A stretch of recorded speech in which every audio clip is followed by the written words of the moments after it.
Good morning, everyone. Today I'm going to discuss the topic dental calculus. So, my contents are history, definition and classification, distribution in the dentition, composition and structure of dental calculus, attachment to the tooth surface, formation of calculus, theories of mineralization, inhibitors of calculus formation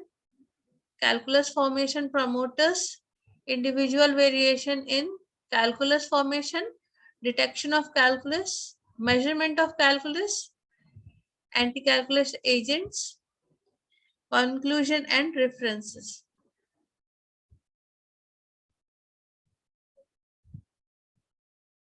So,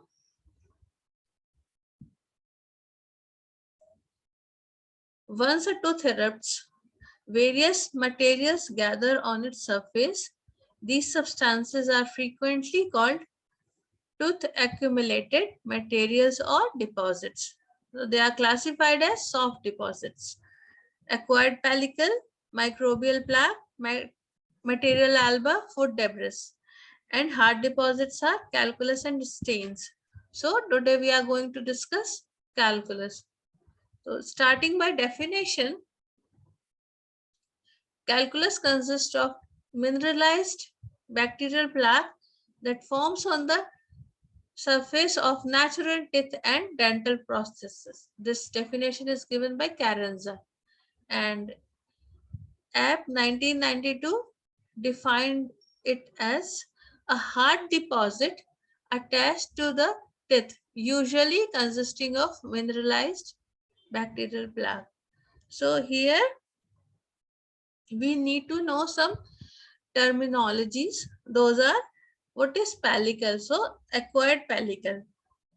Following tooth eruption or a dental prophylaxis, a thin saliva derived layer called the acquired pellicle covers the tooth surface. Now we will move on to the dental plaque. Dental plaque is defined as a specific but variable structural entity resulting from sequential colonization and growth of the microorganism on the surfaces of tooth. Restoration consisting of microorganisms of various strains and species are embedded in the extracellular matrix composed of bacterial metabolic products and substances from serum, saliva and blood given by WHO in 1978. And another terminology is material alba. Material alba is referred as soft accumulations of bacteria and tissue cells that lack the organized structure of dental plaque.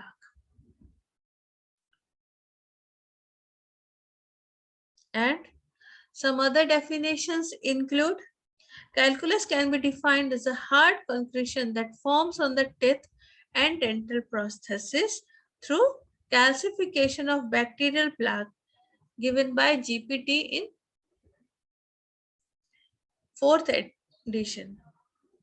So, moving ahead, history. Hippocrates coined the term pituita. He believed that the inflammation of gum could be caused by accumulation of pituita or calculus. And Albuquerque clearly described the relation between the calculus and disease and advocated thorough removal of deposits. He designed a set of 14 scrapers or scalers that are the progenitors of our modern instruments. In 1535, Paracelsus developed an interesting and unusual theory of disease, the doctrine of calculus. He understood that pathological calcifications occurred in a variety of organs and considered it the result of metabolic disturbances whereby the body takes nourishment from food and refuses the starters. A material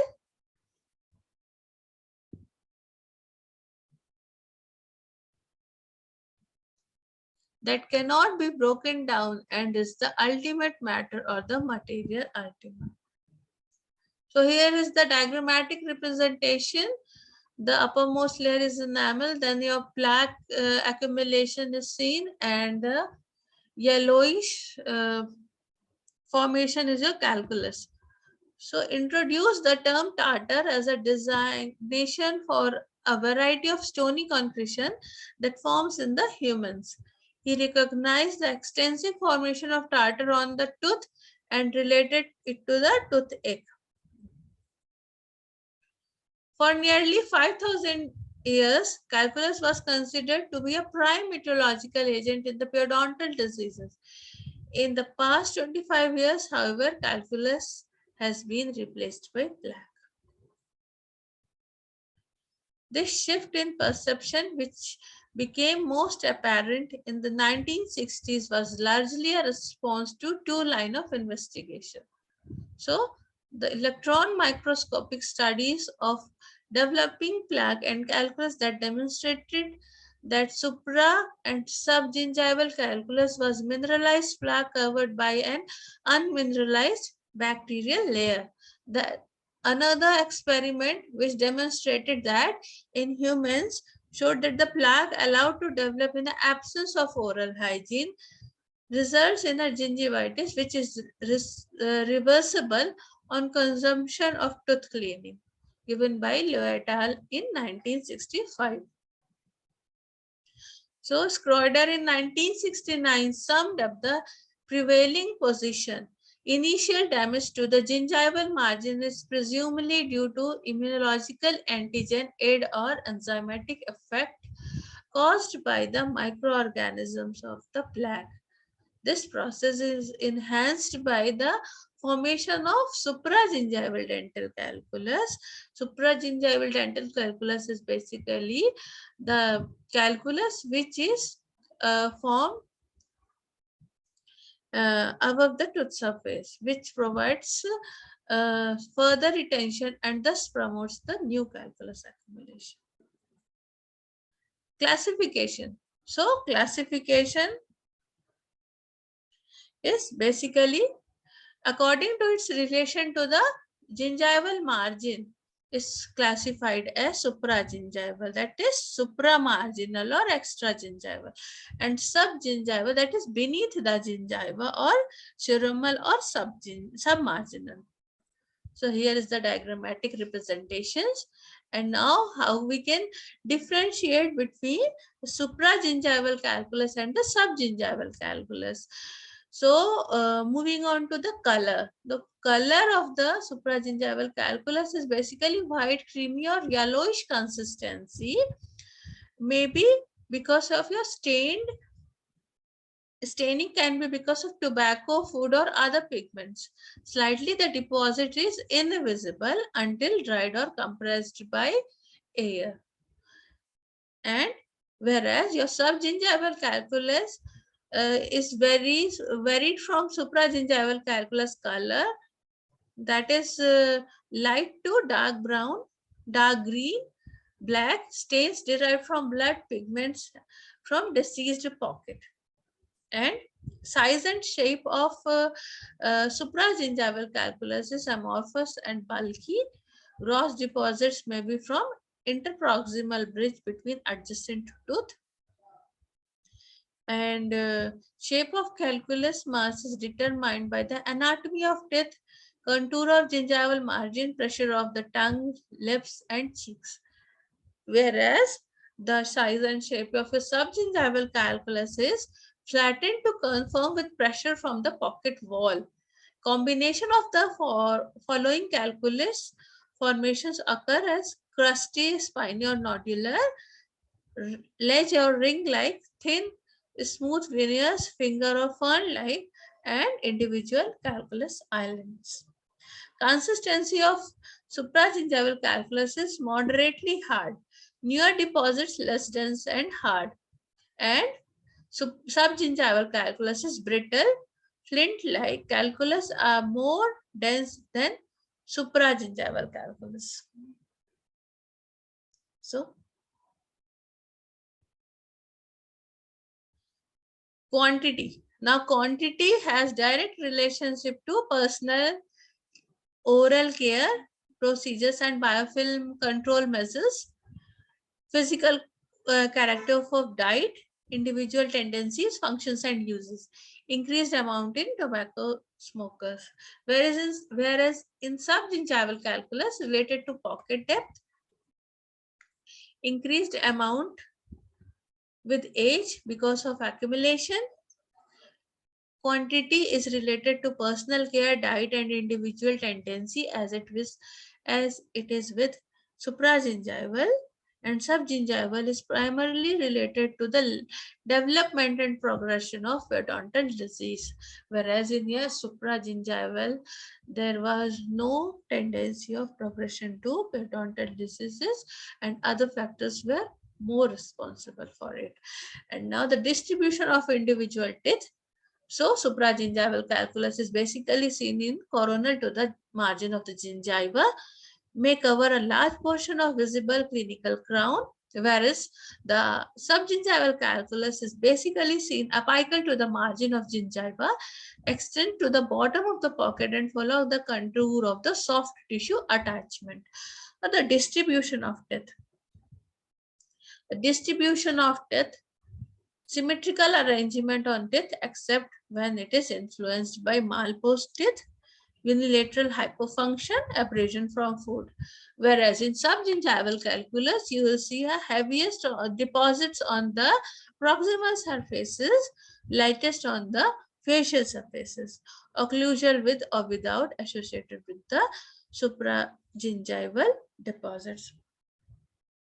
So the supragingival calculus is based on location also on the clinical crown coronal to the margin of the gingiva that is visible in the oral cavity. Distribution can be more frequent sites are on lingual surfaces of mandibular anterior teeth opposite to your Wharton's depth and the buccal surfaces of maxillary molar opposite to the Stenson's depth, and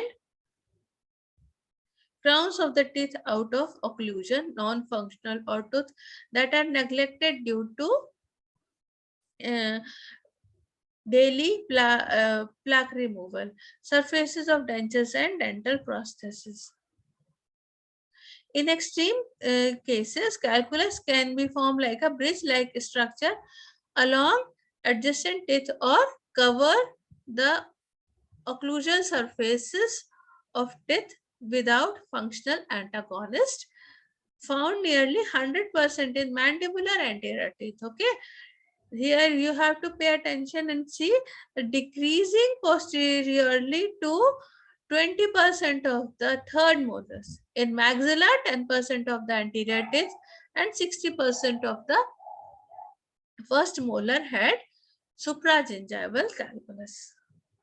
Other name of your supragingival calculus are supramarginal calculus, extragingival calculus, coronal calculus, and salivary calculus. These all terminologies also you have to keep in your mind. So now the distribution of the dentition, supragingival calculus that I have earlier told, in the maxilla supragingival calculus frequently forms on the buccal surfaces of the first molar given by Perfit in 1959. And now we'll move further to the subgingival calculus. Also exhibits site specificity, although the supragingival counterpart which were given by Corbett and West in 1998.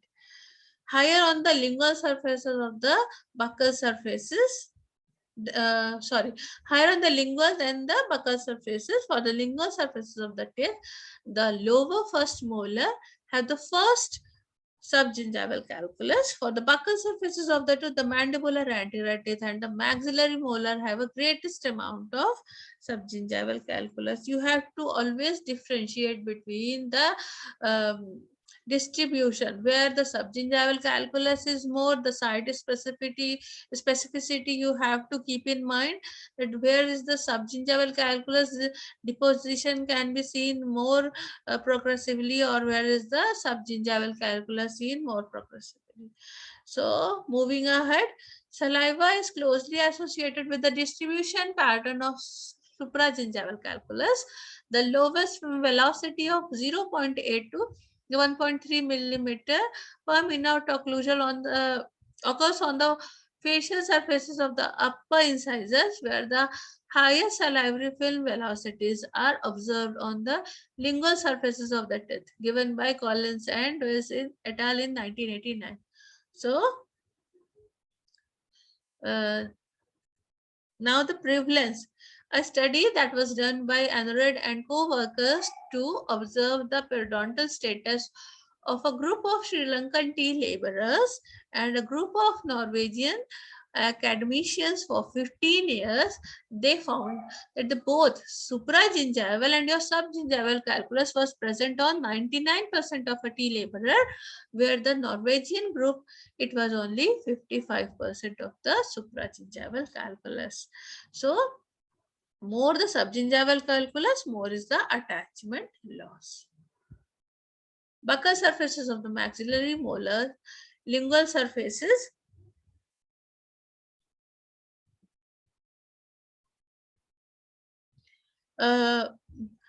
lingual surfaces of the mandibular incisors. Deposition of supragingival calculus continued as individual aged, reaching a maximum calculus score that is around 25 to 30 years of age, and by age 45 only for few teeth. Typically, the premolars were without calculus. By the age 30, all surfaces of all tooth had been with subgingival calculus. So the Norwegian exhibited a marked reduction in the accumulation of calculus compared with the Sri Lankan tea laborer group, which showed that there is a 99% of the deposits, whereas the Norwegian, we have earlier seen that they showed only 55% of the deposits.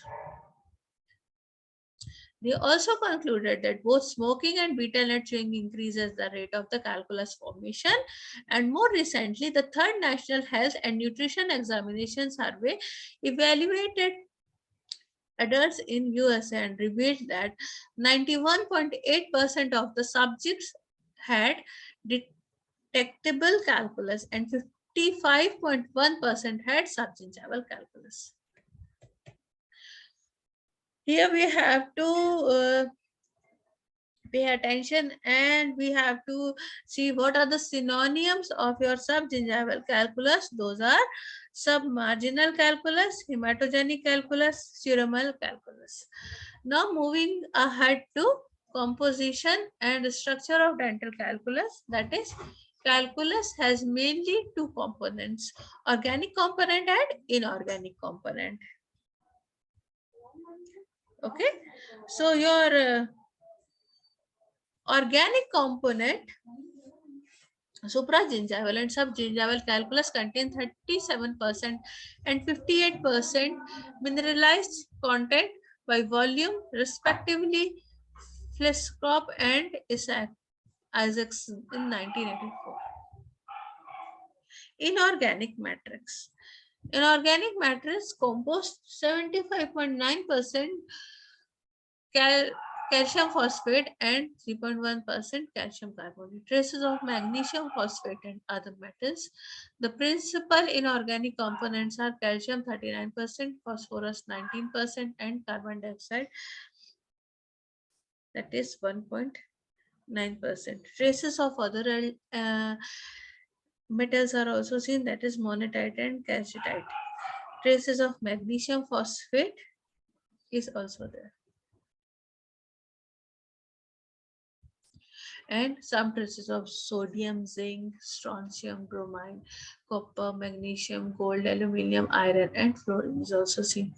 At least 2/3 of the inorganic component is in the form of crystals.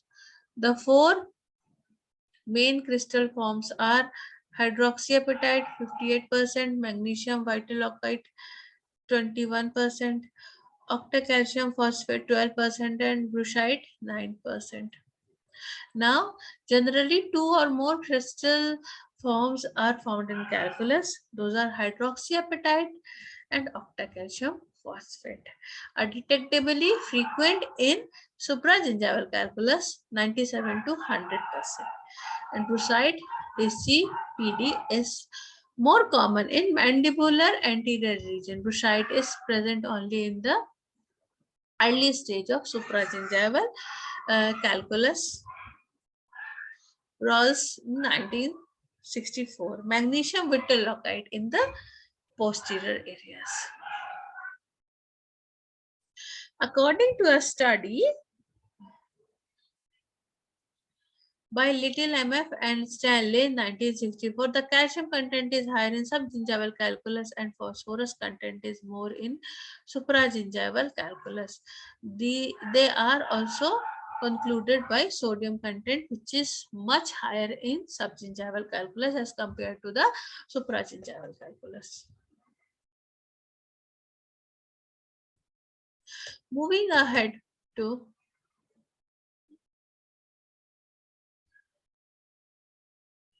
organic components. So here the organic components are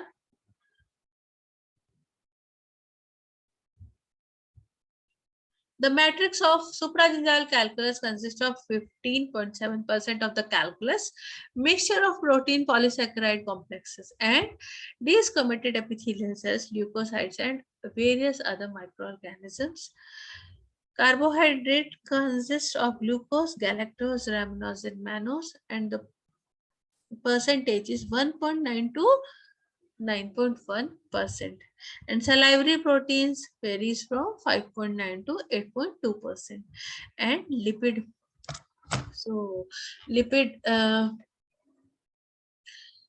neutral fats, free fatty acids, cholesterol, cholesterol esters and phospholipids, that is 0.2%.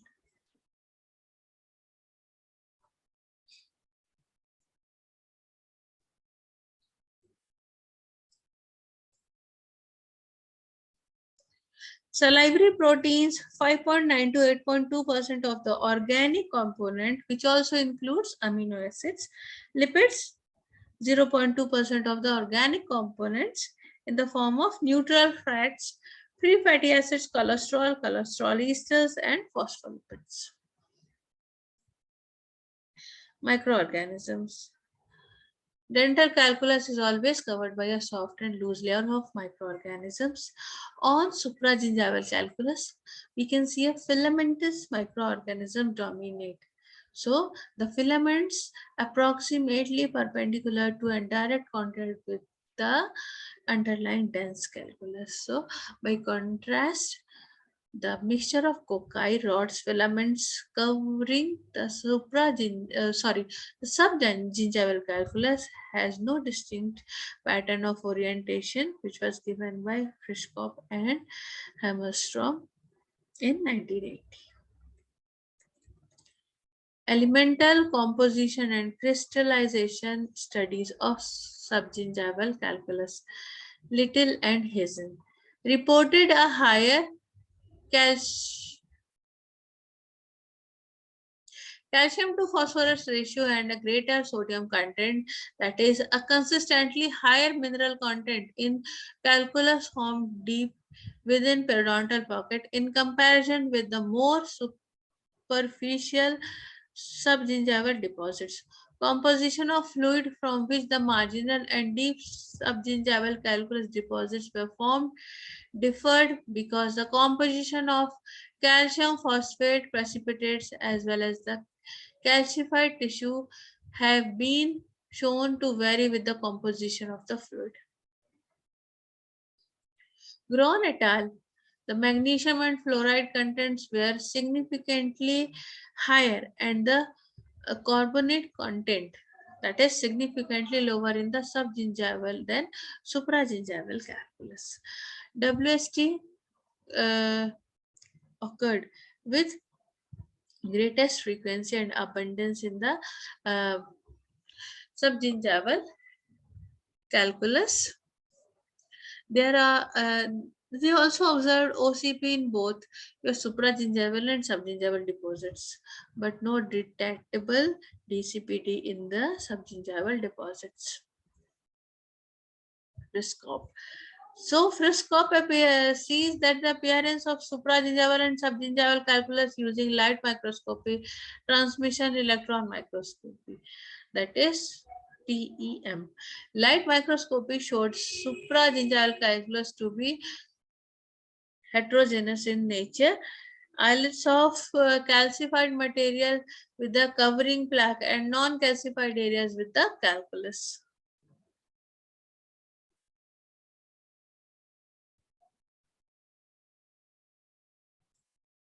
Supragingival calculus, however, was homogeneous and no calcified material in the covering plaque, and only calcified material within the calculus itself. Evert and Potter, 1959, divided submarginal calculus deposits into 6 types based on its appearance on extracted teeth under a magnifying glass 3x and under a dissecting microscope.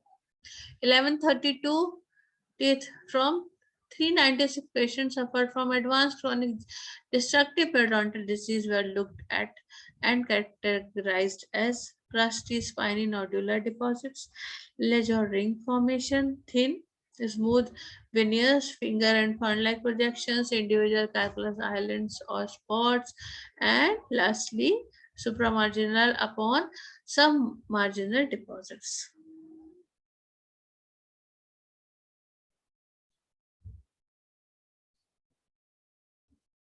So basically, we talked earlier about the filaments, rods, and cocci. So the bacterial contents, the percentage of gram-positive and gram-negative filamentous organisms is greater within calculus than in the remainder of the oral cavity. The microorganisms at the periphery are predominantly gram-negative rods and cocci. Most of the organisms within the calculus is non-viable. Attachment to the tooth surface.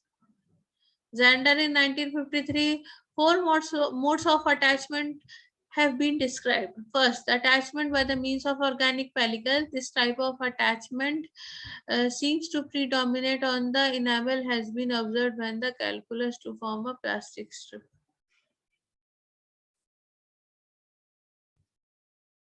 And close adaptation of surface.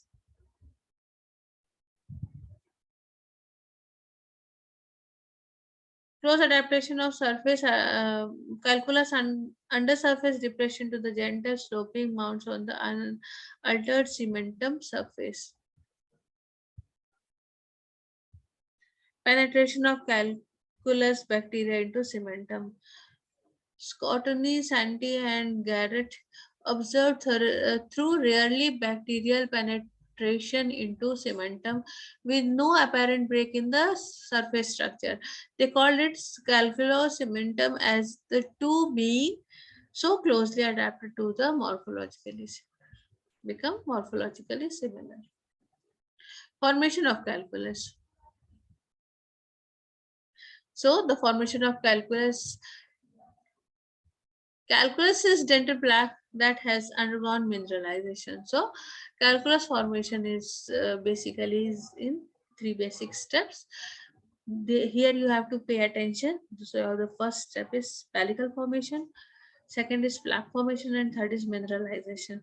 Calculus is formed by the precipitation of mineral salts which can start between first to 14th day of the plaque formation.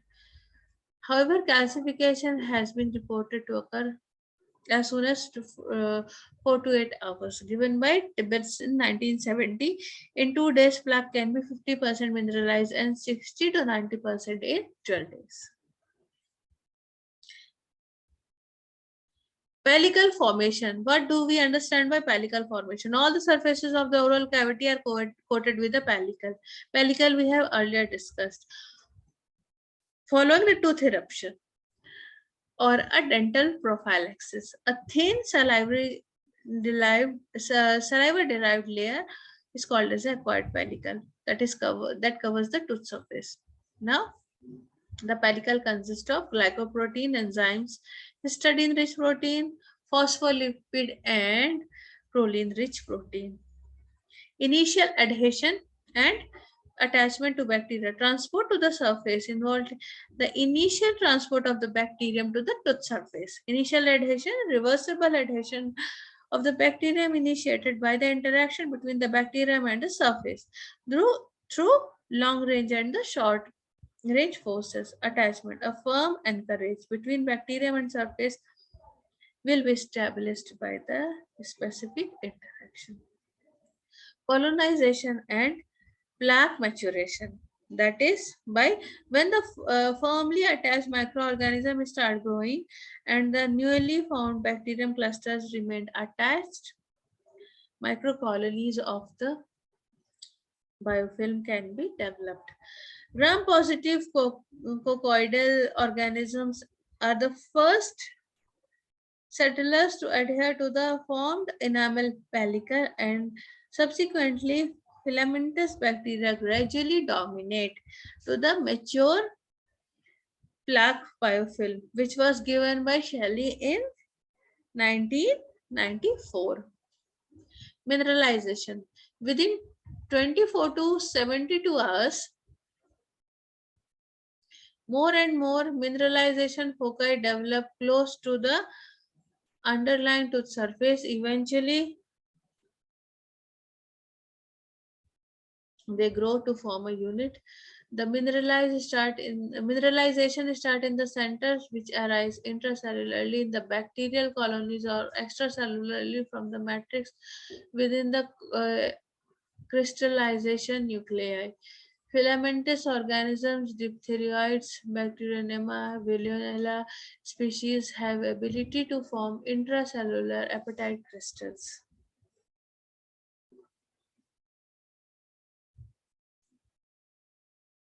And rate and formation of accumulation. Formation of plaque consists of amorphous or finely granular organic matrix containing mass of variety of gram positive, gram negative cocoid bacteria and filamentous forms. The matrix in the form of mucopolysaccharide derived from either saliva or bacteria or both.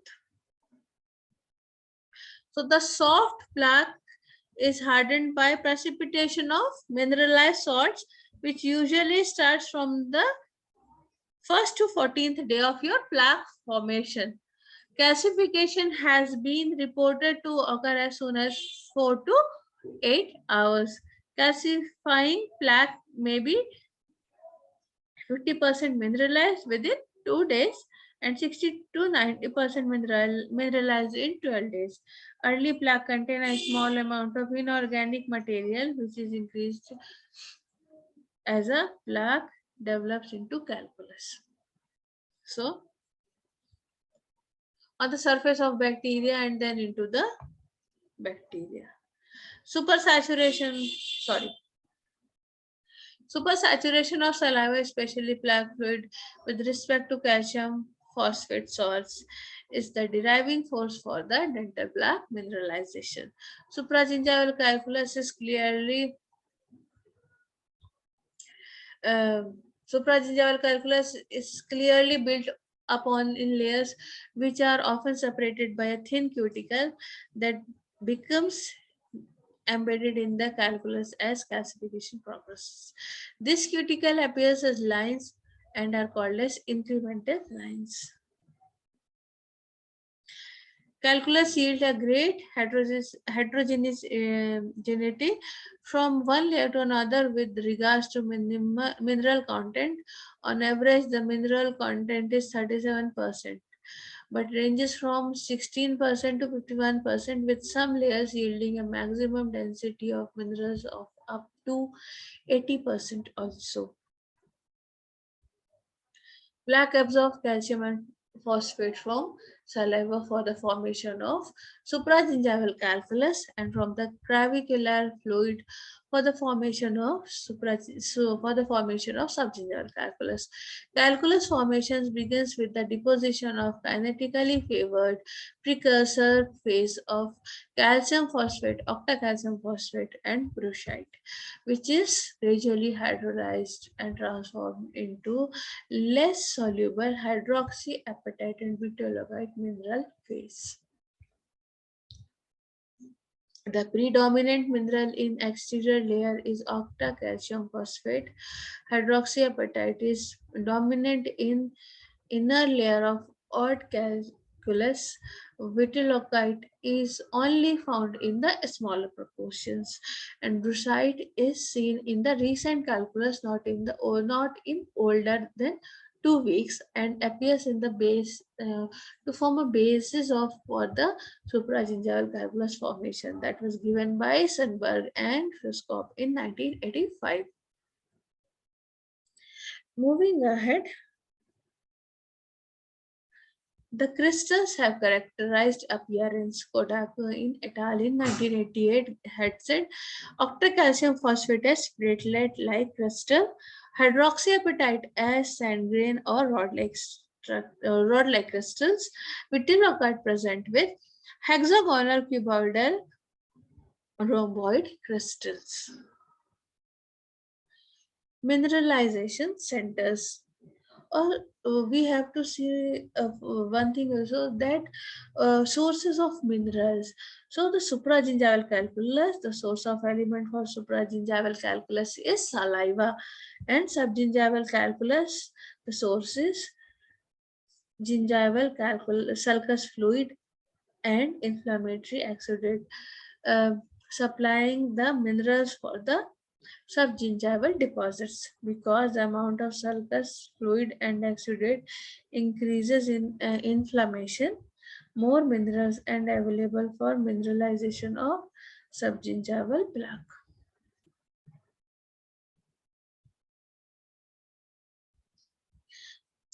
Changes with the calcification. So the changes with the calcification are, as calcification progresses, number of filamentous bacteria increases, foci of calcification changes from basophilic to sorry, eosinophilic. Calculus is formed in layers which are often separated by a thin cuticle that becomes embedded in the calculus as calcification progresses.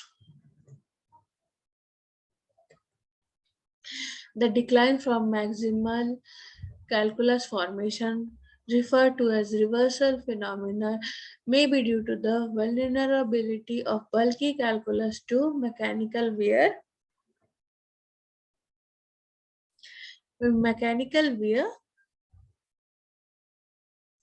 from food and from cheeks, lips, and tongue.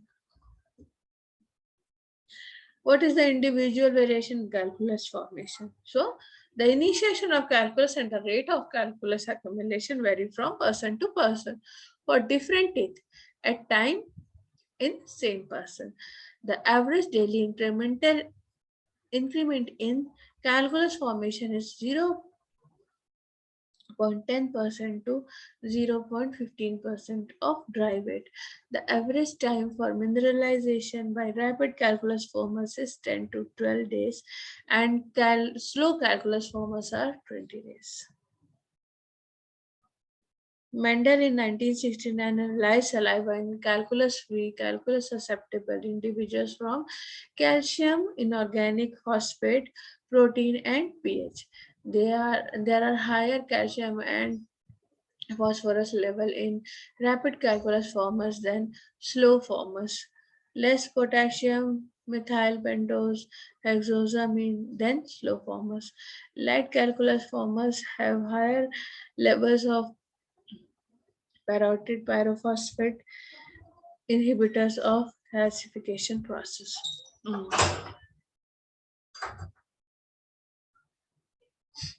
Theories of mineralization. Bacterial theory. New Zealand in 1926 microorganism, metabolite products, local physical changes, deposition of calcium salts, crystal nucleation, penicillin. Second,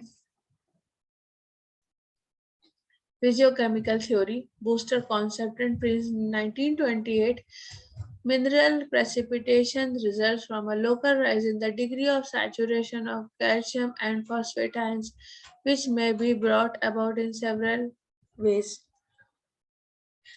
Loss of carbon dioxide, formation of ammonia by dental plaque bacteria, protein degradation from stagnation. This is the process how it is formed. Colloidal proteins in saliva bind calcium and phosphate ions and maintain a supersaturated solution with respect to calcium phosphate salts. With stagnation of saliva, colloids settle out and the supersaturated state is no longer maintained, leading to precipitation of calcium phosphate salts. Enzymatic concept.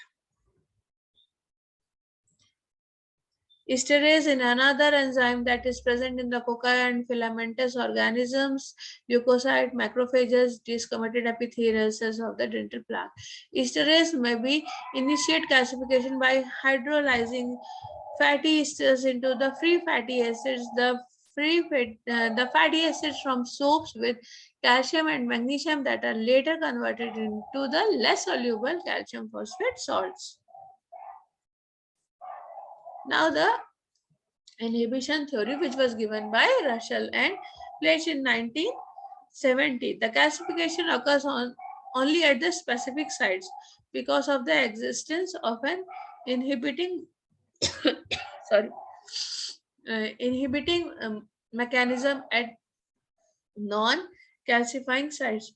Where calcification occurs, the inhibition is apparently altered or removed, and inhibiting substances that are pyrophosphates, inhibiting calcification by preventing the initial nucleus growth, possibly by poisoning the growth centers of the crystals. And among the controlling mechanism is the enzyme alkaline phosphorate, which hydrolyzes your pyrophosphate to phosphate. Transformation theory, which was given by Innes in 1970. So this is a hypothesis. This hypothesis is the idea that hydroxyapatite need not arise exclusively via epitaxy or nucleation, and amorphous non-crystalline deposits of brucite can be transformed into the octacalcium phosphate, and then it will transform into your hydroxyapatite. It has been suggested that controlling mechanism in transformation mechanism can be your pyrophosphate, which was given by Fleisch et al. In 1968. Now, moving to the epitactic theory, or which is also known as heterogeneous nucleation seeding theory, which was given by Mendel et al. In 1957. Epitactic, crystal formation of compound through seeding. Nucleating molecules. A number of nucleating molecules have been suggested, including some types of collagen and proteoglycans, given by Boschke in 1981. Now, the current evidence suggests that calcium phospholipid phosphate complexes are important nucleators in numerous classifications, including calculus, Boschke et al. In 1981. Also, bacteria are thought to be important nucleators, which was said by Ever et al. In 1976. The epitactic theory is an active concept of calculus prevention. Calculus formation. The physiochemical and enzymatic theories are passive. A local elevation in the degree of calcium and phosphate ion predisposes to mineral precipitation. Today, the epitactic theory is best supported theory. because the method of initiating deposition of its calcium salts. However, earlier contributions by New Zealand Prince Bibe should not be dismissed, for the possibility of salt precipitation with the multifactorial control still exists. But the most accepted one is your epitactic.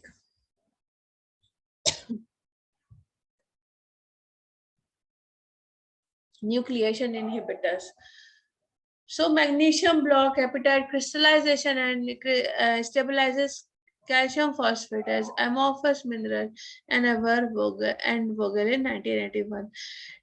Diphosphonates such as ethane 1, hydroxy 1, 1-phosphonate inhibit both appetite nucleation.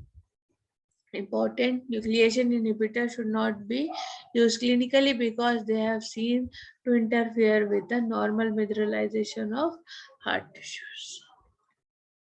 Crystal growth inhibitors.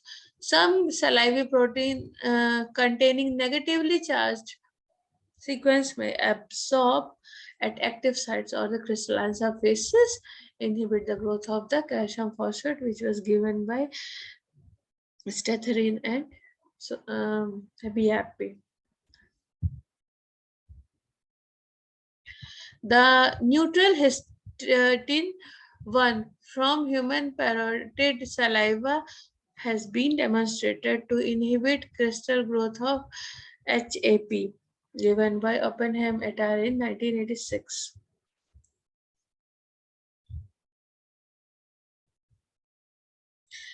Calculus promoters are classification promoters and enzymatic degrading crystal growth inhibitors. Acid and alkaline phosphate phosphatases and pyrophosphatases. And classification promoters in the oral cavity, urea available to supragingival plaque bacteria comes from both saliva and extraoral factors such as urea containing chewing gums and toothpaste.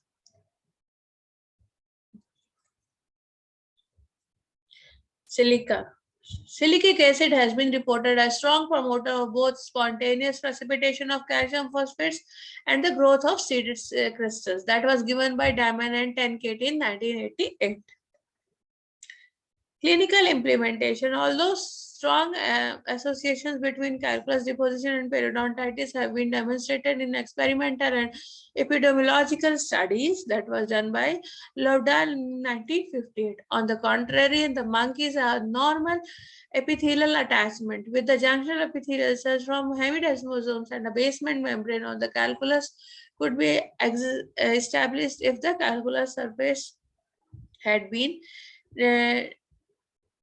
disinfected using chlorhexidine. That was given by List, Garden and Elegard in 1973.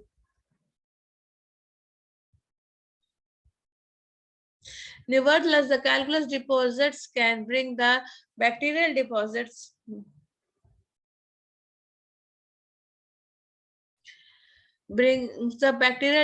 more closely to the supporting structures, interfere with the local self-cleansing defense mechanisms together with the plaque causing gingival inflammation and periodontal destruction. Detection of calculus, that is, can be done by visual examination, tactile exploration, radiographic detection, and transillumination. Calculus detection systems. The studies of Stragian et al. In 1997 and Kocher et al. In 2000 described the sensor-based method to detect the calculus, where the piezo ceramic of the conventional ultrasonic device used oscillation of the working tip. So the oscillations at the surface test were reflected, analyzed, and it was further analyzed mathematically. The measuring systems detect the voltage changes. Calculus detection by fluorescence. Kurihara et al. examined the vitro the possibility of subgingival calculus detection using autofluorescence induced by laser irradiation. It was based on the differences in the immunofluorescence emission properties of calculus and dental hard tissues. Several studies demonstrated that the radiation with the 655 nm diode laser induces significantly more fluorescent light emission in subgingival calculus than in the cementum. Measurement of calculus indices. Two indices have been employed in quantitating calculus depositions in epidemiological surveys, and those were calculus components of oral hygiene index that was given by Vermillion and Green in 1960, and the next was given by Ramseyford in 1959, that was the calculus component of the periodontal disease index. The indices developed to quantitate the effect of anti-calculus agents.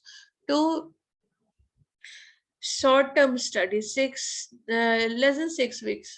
Calculus surface index, marginal line calculus index. Index for longer studies were Volpe-Manhold index that was given by Volpe et al. In 1965. Control of calculus can be done by toothbrushing, scaling, root planing, and anti-calculus agents. Now, the anti-calculus agents are first generation dissolution, acid spring salts, sodium resinolate, plaque attachment, silicones ion exchange resins, and plaque inhibition can be done by your antibiotics and antiseptics. Matrix disruption.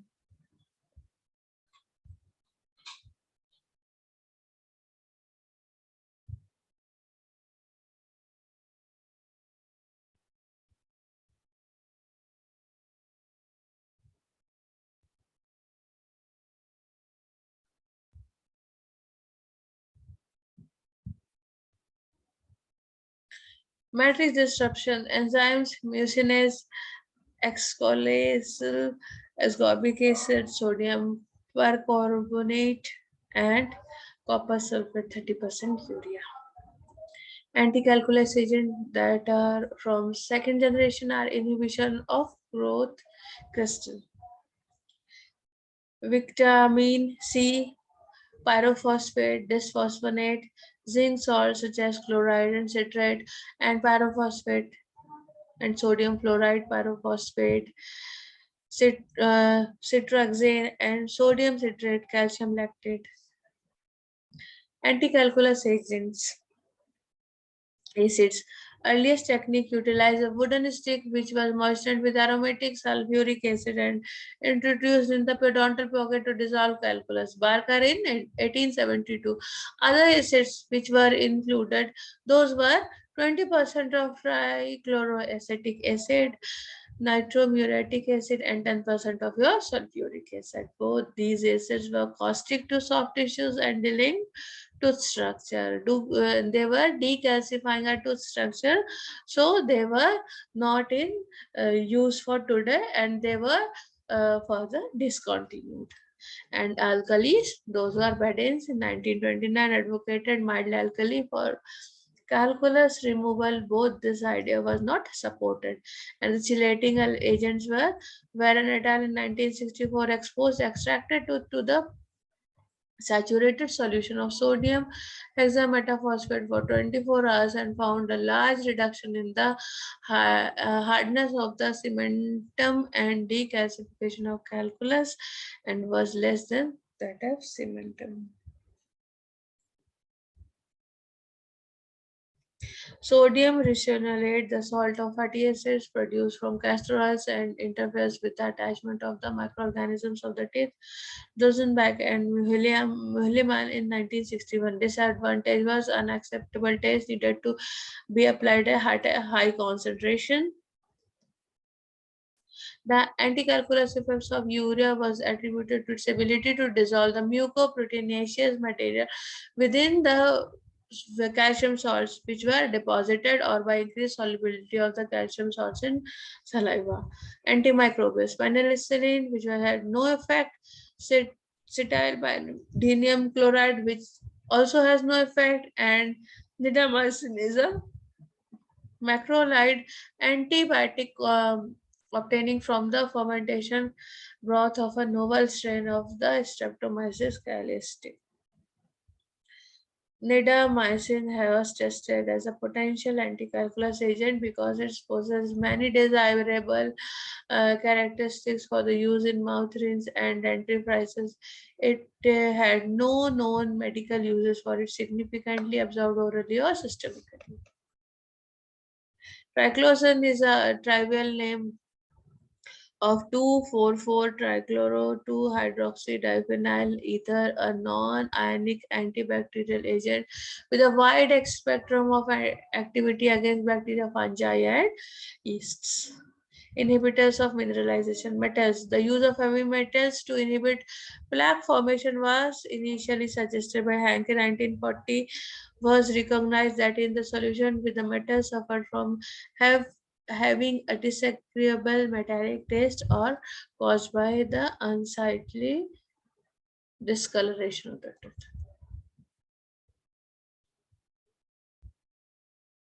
Biphosphonates are a group of synthetic pyrophosphates analogs which are interact strong with minerals and are to be thought to prevent calcareous deposition by inhibiting crystal growth. And vitamin C is a surface active organophosphorus compound that has been shown to effective in inhibiting in the vitrocrystallization of calcium phosphate or the smears of the subgingival calculus.